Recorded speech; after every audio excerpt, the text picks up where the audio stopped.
Buckle up and take a wild ride along the grandest avenue of the world's 5th largest city. Avenida de Mayo cuts like a knife through the heart of the Argentinian capital of Buenos Aires. Here, heroes are worshipped, celebrities reign supreme, and even a peasant can dream of becoming a national figure. La Avenida dances to an exquisite rhythm all its own, passionate, pulsating, and Latino, with a dash of European. Perhaps no other street in the world reverberates more fiercely with the people's demands for freedom and justice. Avenida de Mayo, paved with passion and power. So buckle up, the ride is just beginning.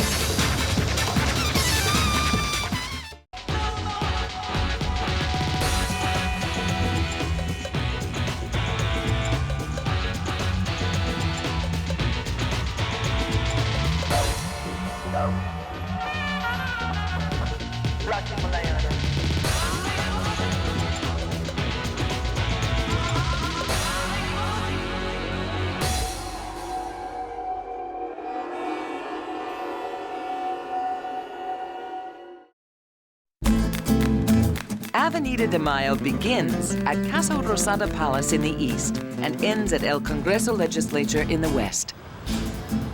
Just 1.5 kilometers long in the heart of Buenos Aires, Avenida de Mayo, or simply La Avenida, may be short, but its significance is as long as the history of Argentina itself. Avenida de Mayo was named after the country's month of May liberation from Spanish rule in 1816. Just as they have for almost 200 years, the Casa Rosada Palace Guards signaled the start of a new day by raising the nation's flag in La Avenida's Plaza de Mayo, or Independence Square.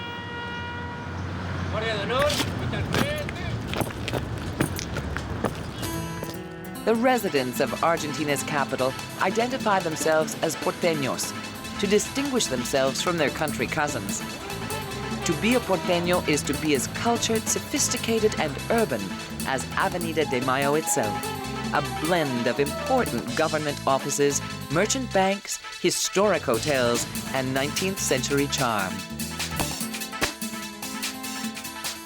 Day and night, thousands of porteños spill onto La Avenida from its main shopping artery, Calle Florida, from El Subte, its subterranean subway, and from Calle 9 de Julio's 18 lanes of reckless abandon.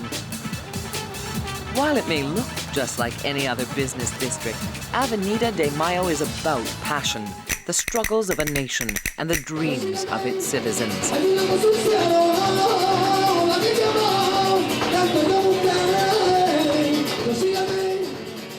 Still danced along Avenida de Mayo, fiery flamenco evokes the passionate history of those first Spanish immigrants who settled here in search of a better life.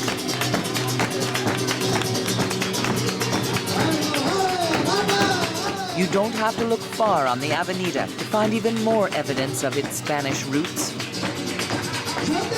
It was the glory of Spain that early immigrants had left behind that led to the very creation of Buenos Aires' most glorious avenue. In 1882, President Torquato de Alvear dreamed of replacing the city's congested colonial streets with a glamorous Spanish avenue, complete with wide sidewalks, gilded lampposts, and large plantain trees that could rival Madrid's Grand Via. Alvear let nothing stand in his way. He expropriated land, demolished homes, and personally cut down telephone lines when the telephone company was slow to act. 12 years later, his vision of a grand avenue became a reality. But Alvear wouldn't be there to see it. He had died 4 years before. Almost immediately after its inauguration, thousands of Italian, Spanish, and French immigrants who were now making Buenos Aires their home thronged La Avenida, and creative ideas began to flow. Architects were inspired to compete with one another, filling the avenue with soaring cupolas, overhanging balconies, and imposing archways. At the western end, the approach to the legislature was transformed into the fountain-filled Plaza de Congreso, while at the eastern end of La Avenida, the approach to the palace was through the more modest Plaza de Mayo. Avenida de Mayo's many cafes harken back to the 1920s, when Buenos Aires had become the cultural mecca of Latin America. Then, as today, cafes all along La Avenida opened their doors, inviting passionate porteños to debate the issues of the day over steaming cups of café con leche, debating so fiercely that sometimes conflicting ideas led to fistfights, with one exception. A cafe where its literary patrons were forbidden to discuss politics. A cafe immortalized in verse, and a favorite of Argentinian poet Alberto Mosquera Montaña. Despite the rain, I have gone out to drink coffee. I'm sitting here beneath the soaking, wind-blown awning of this old and familiar Café Tortoni. El Gran Café Tortoni is familiar to all porteños and is located just a couple of blocks from the Casa Rosada at 829 Avenida de Mayo. During Buenos Aires' golden era in the 1930s, Tortoni's earned the nickname El Literario, the literary, because of its famous clientele, which included the likes of Italian playwright Luigi Pirandello, French singer, dancer, and movie star Josephine Baker, and Argentinian writer Jorge Luis Borges. Café Tortoni's distinguished past continues to attract celebrated figures. King Juan Carlos of Spain recently dropped by for an espresso, and Ruben Alvarez, a proud Tortoni waiter, remembers the day when America's famous First Lady, Hillary Rodham Clinton, stopped in for lunch. En ese momento yo sentí estar frente a una persona. I had the sensation of being in front of a person who was larger than life. Because of her image, because she was a first lady who came from the first world, I actually felt quite small. Me sentía demasiado pequeño. Once inside Tortoni's, the cares of the outside world slip away, and suddenly there's time to chat with friends, steal a moment with a lover, put on a new face, or if you feel so inspired, sing a tango. Malena canta el tango como ninguna y en cada verso pone su corazón. Arrullo del suburbio, tu voz Malena, Malena tiene pena de bandoneón. Once suppressed by dictators who feared its passionate intricacies, tango can always be heard day and night somewhere along Avenida de Mayo. Argentinians are fervent lovers of tango's evocative sound, a fusion of Spanish flamenco, African candomblé, and Creole milonga. But more importantly, they're drawn to the passion that is tango. Y me bandoneón, tu tango gris, quizás a ti te hiera igual algún amor sentimental. Tango was born in the early 1800s out of the loneliness and despair of Argentina's first male immigrants who frequented its many bordellos. Their songs were an escape, expressing their fear of the future and their yearning for the past. Their songs cried the tears a macho could not shed and unleashed the passion a lady was expected to repress.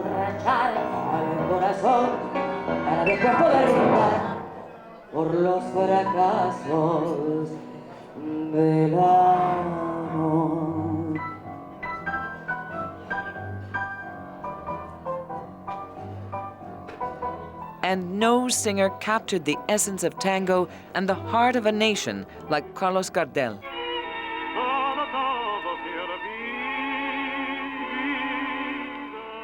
Ironically, the man who came to symbolize Argentinian tango was born in France. Raised in poverty, at the age of 24, Carlos Gardel found himself drawn to Argentina's most famous street, in a tiny recording studio that no longer exists, on the corner of Avenida de Mayo and Peru. Gardel recorded his first tango, and he never looked back. He became an overnight sensation, recording over 1,000 songs, starring in 11 feature films, and touring the world.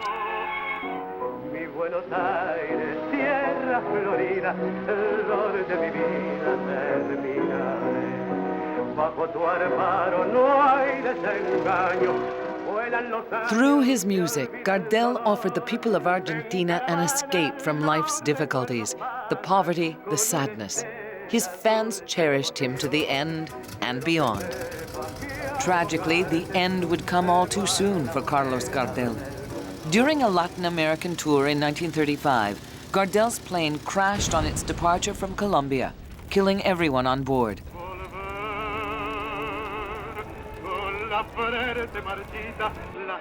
Grief swept the Latin world, but nowhere was it felt more than on Avenida de Mayo.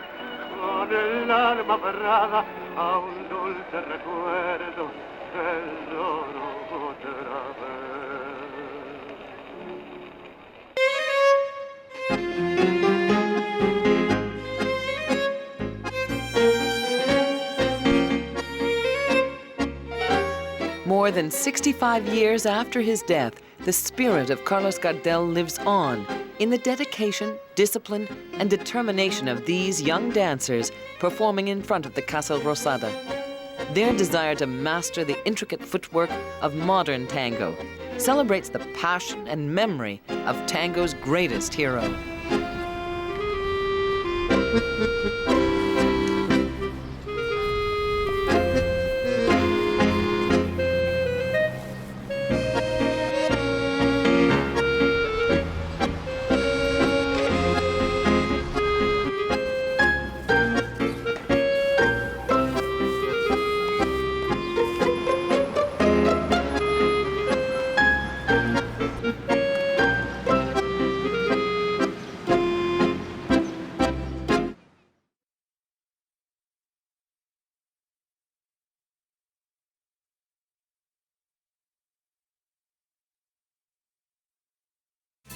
Right from its inception, Avenida de Mayo became more than a grand Spanish via. La Avenida was designed to be the crucial link between the two primary powers of Argentinian government, its legislature and its palace.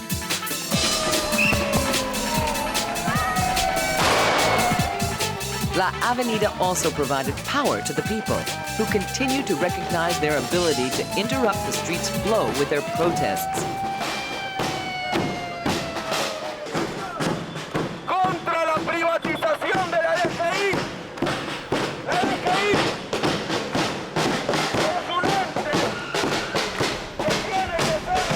If we made it here, it's because we've exhausted our options. We've abandoned the administrative and the legal. We've been left with no other choice but to come here, to this historical artery of Avenida de Mayo.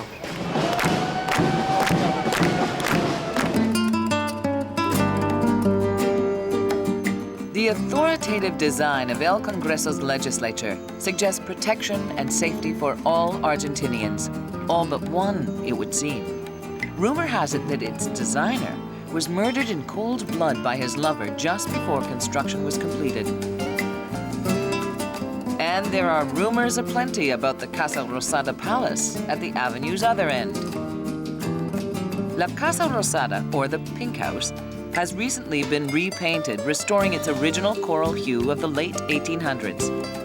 While some believe La Casa Rosada was originally painted pink to differentiate it from the White House, others insist it symbolically united two opposing political parties whose official colors were red and white. The truth is, pink was the only alternative to white, its color a vulgar concoction of beef fat, blood, and lime. And no resident so epitomized the palace's strange blend of vulgarity and power than its most famous resident, the legendary Evita. Young Eva Duarte was a country girl who dreamed of making it big as a movie star. Finding she had no talent for acting, but a gift for manipulation, she wooed and won the affection of an emerging presidential candidate, Domingo Juan de Perón. Evita then went on to charm a nation and help sweep Perón into office. Always controversial, the First Lady and her husband were accused of stealing a fortune from the nation. But Evita was always forgiven, even adored by Argentina's less fortunate, because she fought tirelessly on their behalf. But that fight was soon to end. It soon became Argentina's worst-kept secret that the beloved Evita was dying. She had been diagnosed with uterine cancer and treatment had come too late.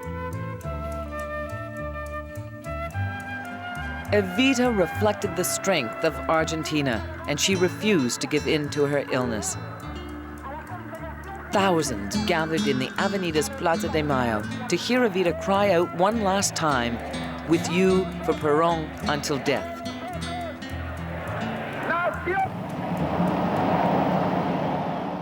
On July 26, 1952, Eva Duarte de Perón died. She was just 33. Still devoted to her memory after 5 decades, palace journalist Señor Roberto Di Sandro remembers the outpouring of grief along Avenida de Mayo. On the street, the people cried, the walls cried, the sky cried. It was something never seen before.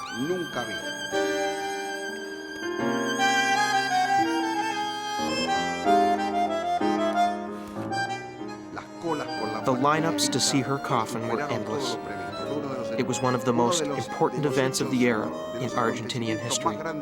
The death of Eva Perón. But her legacy and the memory of what she stood for would not be enough to save Evita's husband. Various factions throughout Argentina rose up against the oppressive dictator Juan Perón had become. The end came 3 years after Evita's death, when anti-government militia attacked a pro-Perón rally. Blood flowed in the Avenida's Plaza de Mayo.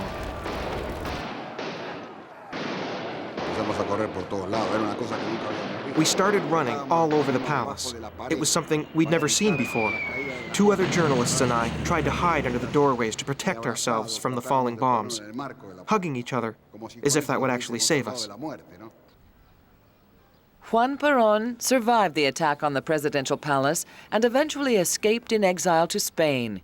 He would not return to Argentina for 18 years. It took longer for Evita to make a reappearance. Many elderly porteños could be forgiven for thinking they were seeing a ghost when pop star Madonna greeted throngs of well-wishers on Avenida de Mayo. Despite some local opposition, Madonna had come to Argentina to play the role of a lifetime. She was to portray Argentina's former First Lady in the feature film production of Andrew Lloyd Webber's musical sensation, Evita.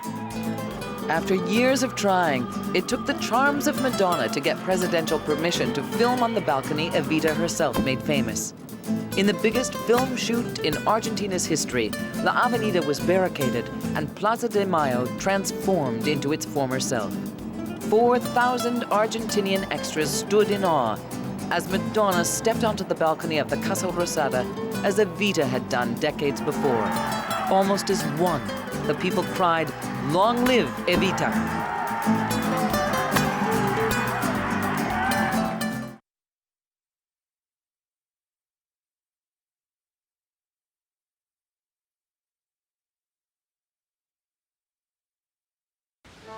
Throughout the 50s and 60s, a series of dictators played musical chairs in Argentina's Casa Rosada.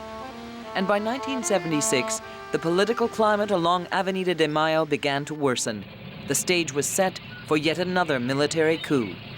People could no longer protest along La Avenida, as democracy became a thing of the past. Political parties were banned, universities closed, and television, radio, and newspapers censored. Anyone suspected of being a subversive was kidnapped, tortured, and murdered in the ensuing reign of terror. A fearful silence spread along La Avenida. In 1977, a group of courageous mothers broke the silence. As they have done every Thursday afternoon since then, the mothers marched in the Plaza de Mayo. They demanded to know what had happened to their children, 30,000 of whom had disappeared after being abducted by the military. Fearful of the military, they joined hands and held their ground despite threats, arrests, and beatings. With the return of democracy 8 years later, Las Madres de la Plaza de Mayo had every reason to hope for justice, but for them, it was not to be. Today it rains, and how it rains. And although I tried to dress for it, I'm still soaked to the skin. But I don't care. I'm marching for our lost children, like all the mothers. Ignored by their own government, Las Madres transformed kerchiefs made from babies' diapers into a symbol of struggle recognized the world over. Up and down the Avenida, the architecture itself bears witness to years of neglect by a dictatorship that abhorred any sense of history. Once the most spectacular newspaper office of its time, larger than the New York Herald building, more impressive than Paris's Le Figaro, La Prensa became a pale shadow of its former self.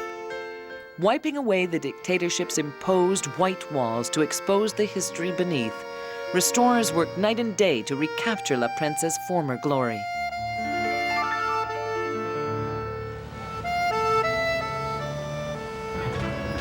Even beneath La Avenida, there are changes happening, a fusion of past and present. Rattling under the length of Avenida de Mayo is one of the oldest underground systems in the world. El Subte, as it is called, opened just 9 years after New York City's subway.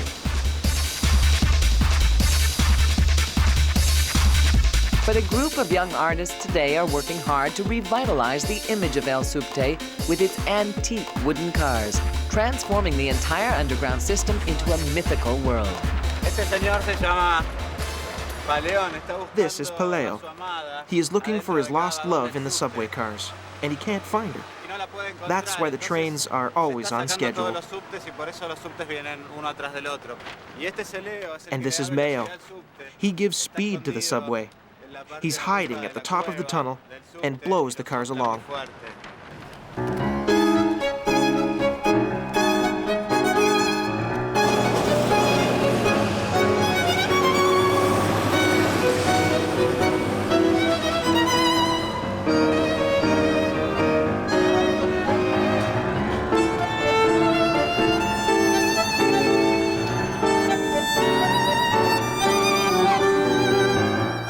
Like any other important street, La Avenida shares the confusion of a bustling city with history, charm, and romance.